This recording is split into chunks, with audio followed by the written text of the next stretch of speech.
Cheating fiancé tried telling me that her affair was just a test, so I said goodbye and walked out. Let me start from the beginning here. Yesterday I met my fiancé at our wedding venue for our 4-month out meeting to finalize details. We drove to the venue separately because she was leaving straight from work.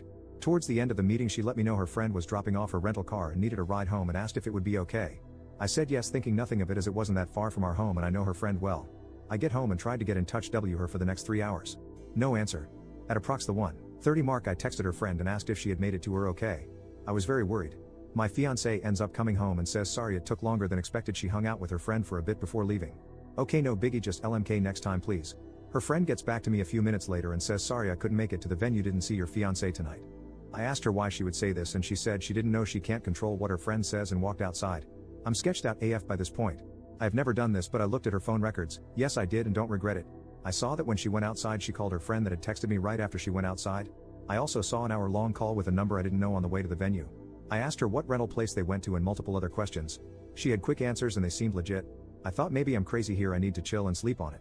This morning I asked her to please see the text from her friend asking her to pick her up and I would apologize for questioning her the previous night. She said no.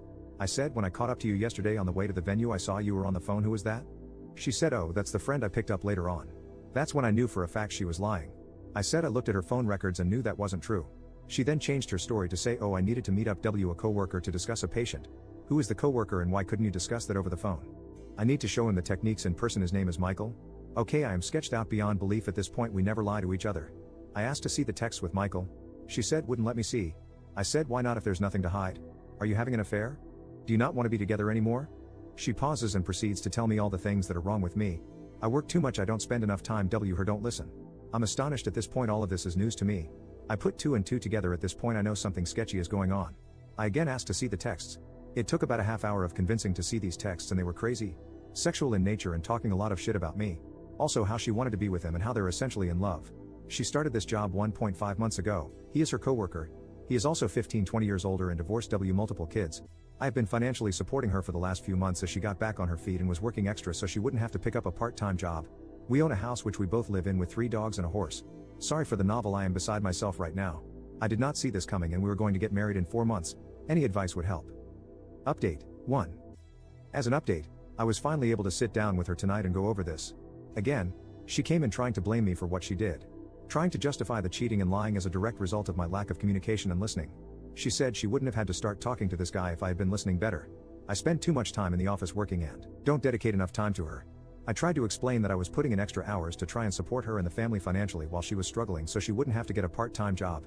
She said she would have rather gotten a part-time job, which makes no sense to me. She was under the impression that because this was short-lived, 1 week she say, and they only made out once, that we could move past this. When I brought up the texts where she was trashing me and talking sexual with him, she deflected hard and I got nowhere with that. I told her that I'm not the reason that this is happening. She went too far and should have communicated with me or thought about the implications first. That I can never trust her again and this is all because of her actions. Whether she wants to try and justify this as my fault is up to her. At the end of this part it got a bit calmer. I said listen, we just really need to figure out the house we own jointly and the 3 dogs. We came to the conclusion that either I stay and buy her out or we sell and get new places. The dogs, one of us will get one, the other 2 TBD. So that's where this left off tonight and we'll continue to keep you all posted on progress. Curious what you all would do about the house. Financially I can support it alone, but it is nearly 3,000 square feet and 5 acres of land which was bought solely to have her horse. She is taking the horse when she leaves and boarding it at a barn. Update 2. Day 3, I was able to sit and have a 3-hour conversation with her tonight. We talked about our relationship and what led to what occurred. It started with her telling me what I did wrong in our relationship. Lack of communication. Spending too much time working and on my phone. I don't disagree with any of these things. My mindset behind working so much was support of the family. I run an e-commerce business on the side and am a one-man customer service center and deals happen 24 hours a day. I am never not on the clock. I could have certainly been better about setting my phone aside and responding to people the next day. The lack of communication was on both ends, and a prime example of this is the fact that I was unaware she was unhappy with any of this. It was never communicated to me. She said she felt I would have gotten upset if she told me but never gave me the chance to work on it. I am not a perfect person by any means and many times I do or say things that are misinterpreted by her as rude. An example of this is a week or 2 ago I was trying to help her with a budget with her financial problems to try to set up a plan to get her on track. To note, I work in the financial industry and do this for clients all the time. She had mentioned that she owed me maybe $1,000 and she would get that back to me next paycheck. I said something like I think it's a little bit more than that, let's go through the transfers I've made to our joint account. It ended up being over $5,000. My purpose for doing this was not to make her feel bad but to realize how much I have been contributing. She took this as me trying to humiliate her. Was just trying to help and maybe my timing was off. She told me I had been too focused on money lately, but I was only trying to make sure we were going to be okay. We still had quite a bit to pay for the wedding and my budgeting mentality was on overload trying to make sure we had enough. The fact that she keeps trying to justify what she did by attributing that as a direct correlation to my flaws really bothers me. She keeps telling me that she is surprised I would throw away 7 years of a relationship away like this. I keep having to remind her that I didn't throw it away, she did with her actions. She told me that I told too many people too quickly and we could have resolved all of this between us. She also said that she wouldn't have had to talk to someone else if I was a better listener and communicator. I have finally determined the extent of the affair, which I actually believe based on the text that I read. They began talking 1-2 weeks before Viaduct text. I don't know if they had met up before outside of work, but this time around he had asked her to the park to play basketball and talk. She met up with him and they ended up making out. I truly believe it didn't go further than this yet. But it would have in the near future, I am sure. She says he is not her boyfriend. She also took off tonight and I have no idea where she is at, assuming with him or a girlfriend. It is an awkward living situation, but I am hoping this resolves in the near term.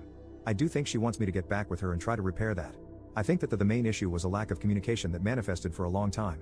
We got into a routine, lived our boring simple life, and meanwhile this problem was never discussed and grew over time. She acted out instead of talking to me and also lied to my face / talked a lot of shit about me behind my back.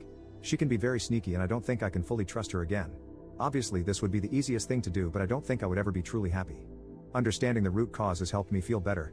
If nothing else, it will allow me to address my personality flaws / communication issues and see things from another perspective. I started hitting the gym today and will keep a routine going. I also plan on picking back up on studying for my CFP designation. I took the week off of work to focus on my mental health. Today I called the wedding venue and officially canceled the date. We were able to get some money back but lost a bit unless the date can be resold to another couple. Unlikely. I also spoke with her parents again to keep them apprised. They live far away and I am sure are worried sick. I continue to let them know everything is fine and calm and they don't need to worry about their daughter. I did some research and with interest rates where they are today, I will not be able to find a comparable house for the mortgage I pay for this. Can barely find an apartment for less nowadays. I think my best option is to try and buy out her share and have her find an apartment. She seems agreeable at this time. We will have an appraiser out to assess value and see what half of the equity would be and if that is doable for me. My questions to you all are, does this change your mind at all about the situation? Am I handling this properly? If not, what should I be doing different? Update 3. It's been nearly a month since this whole situation went down and I owe you all an update. Has been a very busy, emotional and eventful month. So I am not going to lie, the few days after this happened to me I was a pathetic mess groveling to get back with this cheating posse. It's embarrassing to admit, but it happened, and it was all part of the process of moving on. While in this vulnerable state I tried everything I could to do things right, make things better, but nothing worked. I was actually told that she had to make a decision, me or him, and she did the right thing choosing him. I think that's when I woke up and realized I had let my self-worth go down the drain and I needed to take a step back and really focus on me and what was best for me. It is hard after 7 years of doing everything for someone else to focus on your own needs, but that's exactly what I have been doing since. I moved our joint savings accounts to my individual checking account. I did the math of what was owed to me and transferred half of the balance back to the joint account for her to take. I've been working out every day since this happened. It makes me feel good to not only improve how I look, but helps me continue to think clearly. I've gone suit shopping, for a massage, out with friends and family. Not only was this relationship isolating of my friends and family, which should have been a huge red flag, but I never did anything for myself. Buying clothes is just not something I would do. I was always worried about providing for my sig other and animals. I've been seeing a therapist, for the first time in my life, on a weekly basis. It helps me talk things out in my decision making. It is something I will probably continue to do after this situation resolves, just to continue to improve myself. Now for the bigger items, I am still living in the house with the ex. She is sleeping in the guest bedroom and we are at a point where the only communication is, did you feed the dogs? I think she is a terrible person and no matter what I say, in her mind, this is my fault. To accuse someone of being a bad communicator and then using that as an excuse to then not communicate her feelings to me and cheat is her being a hypocrite and an easy out in her delusional mind. I stopped bothering trying to reason with her because she is unreasonable. I have been keeping the ball rolling with listing the house for sale. I contacted an agent, had them come, and was happy with the proposed sale price. She then requests that I contact 2 other agents and get their opinions, one of which was recommended by her friend. Yes, I made all the calls, set up all the appointments and met with these people. This is how the relationship always was, and even though it's not fair, I've been willing to do it all to get the hell out of here. After meeting with all 3, we ended up going with the first agent. Pictures were taken on Sunday and the house was listed for sale Sunday night. Open house next Saturday. Already getting a lot of attention on the resites. She will be taking the horse to a barn somewhere TBD. I had a conversation about the dogs and offered to take one or none. She said she would take all 3 of them to keep them together. They are a happy bunch and I don't want to fight over taking one if that will break them up. It also selfishly allows me to pursue a clean start. Unexpectedly, I met someone about a week ago that I've been spending quite a bit of time with. I have no false expectations here, but am enjoying hanging out with her. She's been through a similar situation in the past and has been helping me through this. It's really eye-opening speaking with a kind, thoughtful and independent woman. It makes me realize what a narcissist my ex was. Completely self-centered, dependent and manipulative. I should have listened to the warnings from family and friends long ago. I definitely fell into the trap of being in a simple routine. I wasn't enjoying life, it was just an easy situation to be in. Nice house, lots of land, great animals, didn't want to rock the boat. So I just continued on. You don't really realize this until you take a step back and truly reflect. Some might say it was wasted time, but I am really using this as a learning experience. I will not ignore red flags in the future. I will not fall into the simplicity trap. I will continue to maintain relationships with friends and family. I just want to end this with a huge shout out to everyone on here that commented on my original post. I posted on Reddit because I had no idea what to do. Those of you that took the time to try and help a complete stranger on Reddit are amazing. I read every single comment and they all helped me get to where I am now. I am looking forward to the next chapter in my life, wherever it takes me. Thank you all, truly. Update 4. Hello all, it's been quite some time since I have posted an update on this situation. It's wild to think that all of this happened more than 4 months ago now. With time this has gotten so much better, and hopefully if someone stumbles upon this going through the same situation, it will help them realize that time heals everything. I shared the house with my ex until mid-May. It was painful being there with her and the dogs, knowing that my life as I knew it had ended. We were roommates who didn't like each other. I tried to avoid her as much as I could, but it was impossible. We stayed in different bedrooms, but the dogs were allowed to roam to and from at night, doors open. After the first few weeks she stopped sleeping out, and it didn't happen almost at all for the remainder of the time at the old house. The constant texting and phone calls, however, did not. I think they decided not to pursue a relationship but remained friends. I don't know for sure and didn't care enough to ask. She moved out in mid-May along with 2 of the 3 dogs. Saying goodbye to them was awful. The loss I felt could be compared to a loved one dying. During my last month there I met up with the ex and 2 dogs at a dog park a couple of times. While they recognized me and were happy to see me, I could tell that they were doing just fine without me, which made me feel better. There was little conversation with the ex other than about how the dogs were adjusting. She moved to a run-down house in a run-down area, to put it nicely. There was a yard for the dogs but it was not fenced in. The last I heard she was working on finishing the fence. During this time period I hit the gym every single day. I also grinded hard at my side hustle. I knew life was going to get expensive and wanted to prepare myself. In the time period from March-June 15th when I moved out, I had done 6 figures in sales at this side hustle. I also made 0 big purchases. This allowed me to save a significant sum in addition to the proceeds from the sale of my old property. Due to this, I was able to comfortably afford a nice house in a nice area with a decent sized yard for the dog that stayed with me. Selling the old house was easy. Buying the new house was absolutely brutal. Thankfully, the buyers of my old house allowed me to rent it back from them for a month until 6/15. I made offers on a total of 5 houses and finally got the last offer accepted towards the end of May. It is really nice being out of the old place. The memories associated with that house haunted me every day.